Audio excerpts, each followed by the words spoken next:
Level 1. Her silence. You arrive at the Phoenix Palace before dawn, when the lanterns are still burning low and the corridors feel colder than the morning air outside. A senior maid leads you through the outer gate without looking back. She has already warned you 3 times, do not lift your eyes too long, do not speak unless ordered, do not mistake silence for permission. This is the Empress's palace, and everything here belongs to rank before it belongs to feeling. The curtains are deep red and heavy enough to swallow sound. Golden phoenix screens divide the halls like walls of fire. Court ladies move in perfect lines, their sleeves still, their faces calm, their footsteps so soft you almost wonder if fear itself has been trained here.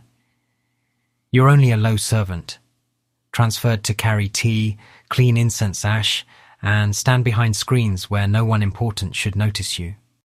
But the Empress notices everything. She sits at the far end of the hall in dark crimson robes, her hair crowned with gold, her posture so straight it makes the entire room seem corrected around her. No one touches her. No one approaches without being called. Even the women who serve closest to her keep a distance shaped by years of obedience. You are told she does not need comfort. You are told she does not accept pity. You are told she is the one woman in the palace who must never be seen as weak. Then, while replacing a lamp near the side screen, you see her hand pause over a folded letter. Only for one breath. Her face does not change. Her eyes do not lower. But her fingers tighten just enough for the paper to bend. No one else seems to notice. You do. And in that small mistake, if it is a mistake, you glimpse something no rule prepared you for. Not the Empress, not the symbol, not the woman everyone bows to, but someone trapped inside perfection so tightly that even grief must stand straight. The maid beside you whispers, "Lower your eyes." You obey. But it is already too late. You have seen that the Phoenix Palace is not silent because it is peaceful. It is silent because everyone is afraid to touch the pain sitting at its center. Level 2, Phoenix Palace. By the second day, you learn that the Phoenix Palace does not allow carelessness to survive. Every morning begins with rituals so exact it feels less like service and more like a ceremony built to erase weakness. The incense is measured before it is lit. The tea is poured only after the cup has been warmed. The curtains are opened halfway, never fully, because the Empress does not let sunlight enter her chamber like an uninvited guest. You carry trays behind older servants and memorize the order of everything. Which court lady stands nearest the Phoenix screen? Which attendant keeps the ritual book? Which visitor waits outside the eastern door? Which name is spoken aloud, and which name is avoided so carefully that it becomes louder than speech? The Empress moves through it all with terrifying grace. She does not correct people often. She does not need to. A single pause of her hand can make a servant lower her head. A single glance can make a noblewoman repeat her greeting with a shaking voice. You begin to understand why everyone calls her untouchable. It is not only because of her rank, it is because she has turned distance into armor. At midday, a young concubine's attendant comes to deliver a silk gift and speaks too warmly, as if kindness might soften the room. The Empress accepts the gift without smiling. In this palace, she says, even kindness must kneel before rank. The attendant goes pale, you lower your eyes, but the sentence stays with you longer than it should. Later, while clearing the tea table, you notice the Empress has not touched her cup. The tea has gone cold beside her hand. No one asks whether she wants it replaced. No one asks whether she is tired. They wait only for the proper signal because concern offered too freely would insult the symbol she is forced to remain. You lift the cold cup away and, for one brief moment, her fingers brush the edge of the table near yours without touching. She does not look at you. But she says quietly, almost too quietly for anyone else to hear, "You noticed." Your breath catches, you do not answer. You only bow and carry the cup away, understanding that in the Phoenix Palace, Noticing the Empress as a woman may be more dangerous than disobeying her as a queen. Level 3. Hidden Room. The hidden room reveals itself by accident, which is the only reason you are allowed to live after finding it. It happens late on the third night, when the Phoenix Palace has already folded itself into silence, and you are sent to replace a dying lamp near the side corridor. The flame gutters each time the wind presses through the cracks of the window lattice. You lift the lamp carefully, step around the Phoenix screen and notice a line of light where there should only be wall. At first you think it is a reflection. Then you hear it. A sound too small to belong to the Empress's public world. Not a command, not a bell, not the clean step of a court lady. A music box. The melody is thin, old and wounded, turning slowly behind the screen like a memory trying not to wake anyone. You should leave. Every rule given to you says leave. But the lamp in your hand burns low and the narrow panel behind the screen stands slightly open. Through it you see a room no ritual book would ever name. No phoenix banners. No ceremonial chair. No watching women. Only a small table, a plain robe folded over a stool, dried flowers in a clay vase, an old music box turning beneath candlelight, and the Empress seated beside it with her face in her hands. She is not sobbing. That would be too free. Her shoulders do not shake. Her posture remains almost straight, as if even alone she cannot fully escape the shape of the throne. But tears move silently down her face, and seeing them feels more forbidden than seeing her undressed. The floor creaks beneath your foot. She lifts her head. For one frozen breath, neither of you moves. You expect guards. Anger. Death. Instead, she looks at you with a tiredness deeper than power. You should not have found this room, she says. You fall to your knees, the lamp trembling in both hands. Forgive me, Your Majesty. She closes the music box. The silence after it is worse. Then she says, forget the woman you saw here, or love her enough to lie, and you understand that some doors in the palace do not open into rooms. They open into someone's hidden heart. Level 4. The woman beneath. After that night, the Phoenix Palace becomes two palaces in your mind. By day, it is the palace everyone knows. Red curtains, gold screens, ritual books, cold tea, lowered eyes, and the Empress seated like a law that has learned to breathe. By night, it is something else. A narrow panel behind the side screen. A small room with no audience. A music box that plays softly enough to sound ashamed of itself. A folded plain robe that does not belong to the woman who receives ministers. A dried flower in a clay vase kept past the point of beauty because memory does not obey court etiquette. You do not enter that room again without permission. You are not foolish enough to believe one accident has made you trusted. But the Empress begins to let you remain closer than before. When the other servants leave, you are sometimes ordered to stay and trim the lamp. When the court ladies withdraw, you carry tea to the side table instead of leaving it at the door. She does not speak of tears, neither do you. That silence becomes the first language between you. One night, rain falls hard against the roof tiles, and she asks you to wind the music box because her hand aches. The request is small. Too small for anyone else to understand why it makes your breath stop. You kneel beside the table, turn the key carefully, and the old melody begins again. The Empress listens with her eyes on the candle. It was given to me before I became useful, she says. Not before she became Empress. Before she became useful. You understand the difference. There was once a woman before the Phoenix crown, before the rank, before every kindness had to kneel. A woman who had songs, small objects, perhaps even foolish hopes she was forced to outgrow. You do not say this. You only set the music box down gently, as if roughness might hurt the memory inside it. She looks at your hands.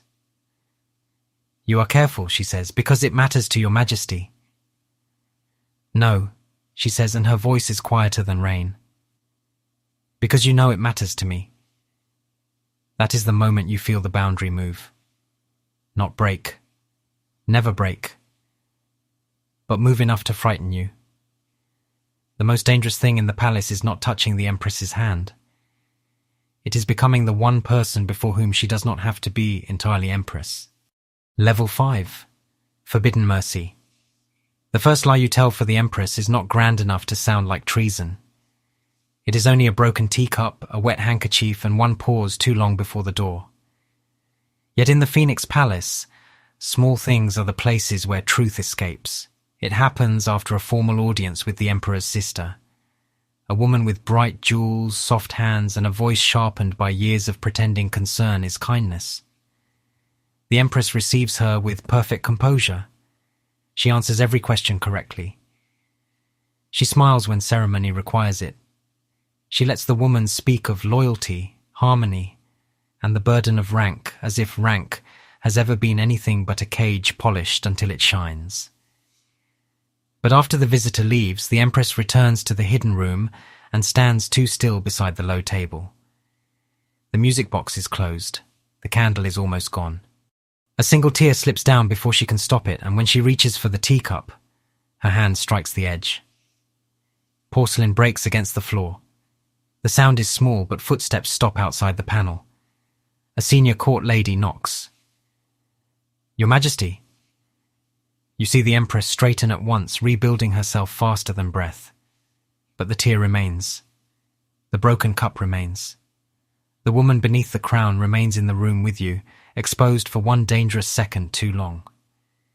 You step forward before you understand the size of what you're doing. You take the handkerchief from the table, wipe the tear from the corner of the Empress's face, then kneel beside the broken porcelain just as the door opens. The court lady sees you first. You lower your head. "Forgive me, I dropped the cup while replacing the tray." The room freezes. A servant lying near the Empress's private chamber could be punished for less. The court lady studies the floor, the handkerchief, your posture, the Empress's face. The Empress says nothing. That silence feels like a blade resting above your neck. Finally, the court lady orders another cup and withdraws. Only when the footsteps fade does the Empress look at you. "Do you pity me?" she asks. You should say no quickly. Instead, you answer carefully. "No, Your Majesty, I remembered you." Her eyes change almost invisibly, and that frightens you more than anger would have. Because you have not only hidden her weakness, you have protected the one thing the palace must never know she still has. A self that can be wounded. Level 6, Palace Watches. By the 6th week, the Phoenix Palace begins to watch you back. Not openly, never openly. Open suspicion is for foolish courts and frightened people. Here, suspicion arrives as corrected posture, paused footsteps, a court lady standing too close to a doorway she has no reason to guard. You notice it first when the senior maid who trained you asks why the Empress kept you after the evening lamps were already trimmed. Her voice is mild, her eyes are not. Another attendant begins counting how long you remain behind the side screen.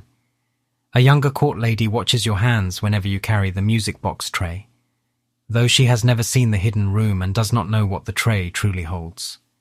The palace does not need proof to grow teeth. It only needs rhythm to change, and your rhythm has changed. You are no longer just another servant carrying tea. You are the one who is sometimes asked to stay, the one who knows which candle should be replaced in the private corridor, the one whose silence the Empress no longer treats as empty. She notices the danger before you do. By afternoon, in front of the court ladies, she becomes colder than she has ever been. "Do not stand near the inner screen unless ordered," she says without looking at you. A servant who forgets distance invites correction. The words land cleanly. Every woman in the room hears them. You bow at once because that is what the performance requires, but the pain is sharper because you understand the mercy hidden inside it. She is pushing you away where others can see, so the palace will stop reaching toward the truth. Later, as you pass the side corridor with a tray of cold tea, the senior maid steps beside you and speaks without moving her lips much. "The Empress may forgive many crimes," she says. "The palace will never forgive her for needing someone." You keep walking. Your hands do not shake. That is all you can offer. That night, no one calls you to the hidden room. The music box does not play. The red curtains remain closed, and yet, from your place beyond the screen, you feel her silence, like a hand reaching across a distance neither of you is allowed to cross. Level 7. Emperor's Suspicion. The Emperor's Suspicion arrives dressed as courtesy. He comes to the Phoenix Palace in the late afternoon, when the light is thin and formal, when every curtain has been drawn to the exact height, and every court lady stands as if carved into place. You are ordered to stand behind the second screen with the tea tray, far enough to be invisible, close enough to serve if called. The Empress sits across from him beside a low chess table, her crimson sleeves arranged perfectly, her gold phoenix crown catching the candlelight without softening her face. The Emperor speaks gently at first, asking about the ritual accounts, the winter offerings, the health of the older concubines. His voice is calm, but the room listens differently. Even the senior maid lowers her breathing. Then his gaze moves past the Empress and settles near your screen. "That servant," he says. No one moves. Your hands tighten around the tray. The Empress does not turn her head. "He has been assigned to the lamps." The Emperor smiles as if the answer amuses him.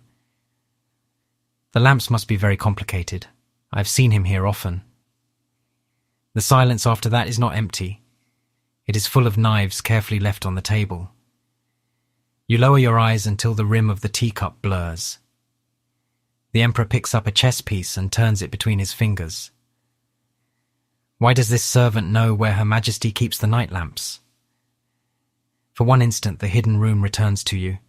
The music box, the dried flowers, the tear she was not allowed to shed. You feel the answer inside your throat like a confession waiting to ruin her. The Empress moves a black piece across the board. "Because I dislike waiting for careless hands," she says. "A servant who remembers well is less troublesome than 10 who forget." The Emperor watches her, then watches you. You understand then that he does not need proof. Power rarely does. Suspicion only has to become interesting. He sets the chess piece down. "Then let us hope his memory remains useful only for lamps." The Empress finally looks toward you, but her eyes contain no softness, no warning, no trace of the woman in the hidden room. "Leave the tray and go," she says coldly. You obey, and every step away from her feels like stepping across ice too thin to hold both of you. Level 8. Her choice before dawn. The Empress calls you to the hidden room, and for the first time she looks less like a woman hiding from the palace and more like a woman deciding whether to burn part of herself to keep the rest standing. The music box sits closed on the table. Beside it lies the folded letter she bent on your first morning, the one you never asked about. Outside the wall, the Phoenix Palace is already stirring. Court ladies preparing robes, lamps being trimmed, quiet footsteps arranging another day of perfect distance. But inside this small room, the Empress is not wearing the phoenix crown. Her hair falls simply down her back, and the plain robe over her shoulders makes her seem almost unreachable in another way. Not higher, but more human. "The Emperor noticed you," she says. You lower your head. "Then I should be removed from service." "Yes," she answers. The word lands without cruelty, which makes it hurt more. "That is the safest answer." You wait for the order. Dismissal, punishment, silence. Instead, she opens the music box but does not wind it.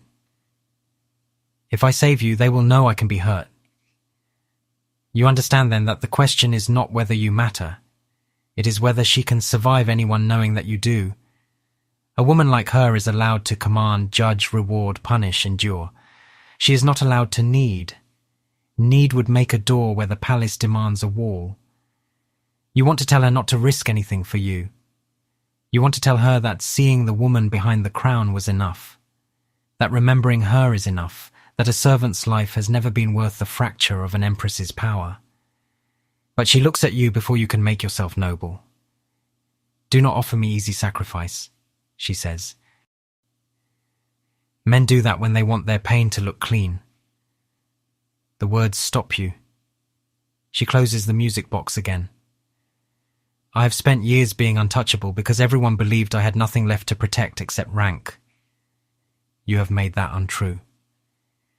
Her voice does not tremble. That is what breaks you.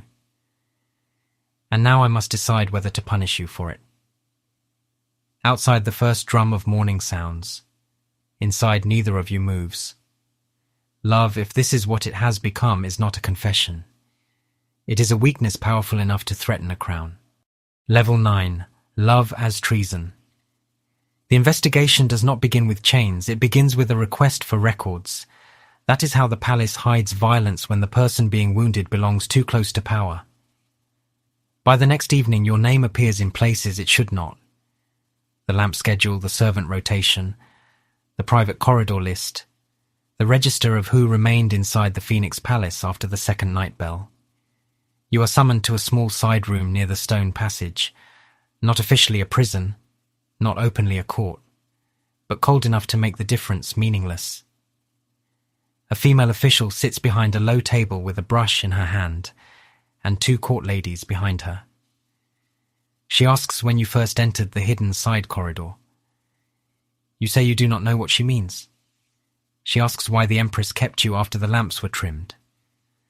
You say Her Majesty dislikes careless service. She asks whether you have seen a room behind the Phoenix screen. You lower your head and say no. Every denial feels like walking across thin ice while carrying fire beneath your robe. Then the door opens. The Empress enters in full crimson robes, Phoenix crown steady, face unreadable. The room rises around her like water around a blade. You do not look at her. You cannot. If your eyes hold even one memory of the hidden room, the music box, the tear, or the way her voice sounded when she said you made her untrue, the palace will see it and call it proof. The official bows and presents the question carefully.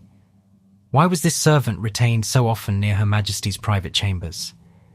The Empress does not hesitate. Because he was useful, she says.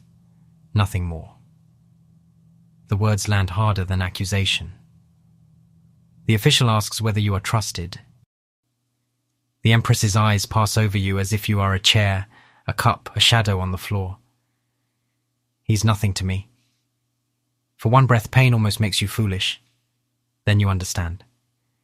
This is not cruelty, this is rescue shaped like erasure. If you are nothing, then no one can punish you for being loved. If you are nothing, then the hidden room remains only a rumor. If you are nothing, then the Empress can remain untouchable and you may still leave this room alive. So when the official turns to you, you bow until your forehead nearly touches the floor. Her Majesty speaks the truth. Your voice does not break. That is your final service to her. You deny the only thing that made you real. Level 10. Untouchable. By dawn, the Phoenix Palace has returned to perfection. That is how you know the wound has been hidden properly. The curtains hang at the correct height. The incense burns in the correct measure. The court ladies stand in their assigned places with faces so calm that no one entering the hall would believe a heart was nearly exposed there the night before. You are summoned not through the main chamber but through the side corridor near the servants' gate, where dismissed people are sent when the palace wants their departure to look like routine. Your name has been removed from the lamp schedule. Your post behind the second screen has been given to another servant. The hidden room is not mentioned. The music box is not mentioned. The tear, the broken cup, the nights she allowed you to remain near the side table. None of it exists now except inside you. A senior maid hands you a bundle of plain clothes and tells you that you have been transferred beyond the Phoenix Palace. Her voice is formal, almost bored, but her eyes avoid yours. That is when you understand the Empress has won the only way she could. She has not saved you by keeping you. She has saved you by making the palace believe you were never worth keeping. Before you leave, the red curtain near the inner hall moves. The Empress stands beyond it in full crimson robes, Phoenix crown steady, face unreadable. Every court lady lowers her head. No one looks at you. She does not call your name. She does not ask you to stay. She only lets her gaze pass over you once, cold enough for the room to believe it means nothing. Then she says, "He served adequately. Send him where he will be less visible." The words are plain, cruel if someone does not know how to hear them. You bow. "Yes, Your Majesty." Your voice remains steady because breaking now would waste everything she has done. As you turn to leave, the old senior maid steps close and presses something small into your sleeve. The music box key. Not the box itself. Only the key. A thing useless to anyone who does not know what it opens. You close your fingers around it and keep walking. Outside the Phoenix Palace, morning light spreads across the courtyard, too bright and ordinary for grief. Behind you the doors close one by one, and, with each sound, the woman in the hidden room disappears further behind the Empress the world needs her to be. She will sit behind the Phoenix screen. She will receive visitors. She will speak with perfect calm. She will be untouchable again. And you will live somewhere beyond her reach, carrying the only proof that she was ever more than the crown, the robe, the silence, and the rank. You once thought love meant being chosen openly. In the palace you learn it can mean something harder. Being denied so the person you love can survive. Some women in royal courts are not allowed to be loved because love makes them human, and power cannot safely worship a human heart. So history will remember her as the Empress who never trembled, never needed, never reached. Let it. You will remember the music box, the hidden room, the tear she could not afford, and the woman beneath the phoenix crown who once trusted you enough to be seen.